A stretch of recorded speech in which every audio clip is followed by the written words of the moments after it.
ছেঁড়া ঘুড়ির মতো বহু দূরে ছুটে চলে যায় নিজেকে অবাক করে।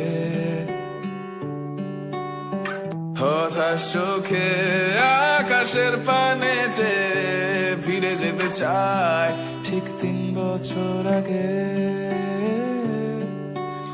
একা একা কেন লাগে, একা একা বুঝে না আমায়, শোনে আমার নিস্তব্ধতা।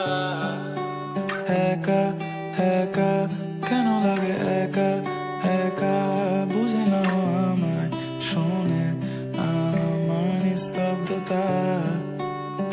নির্ঘুম এই রাত আমার লাগে অভিশাপ,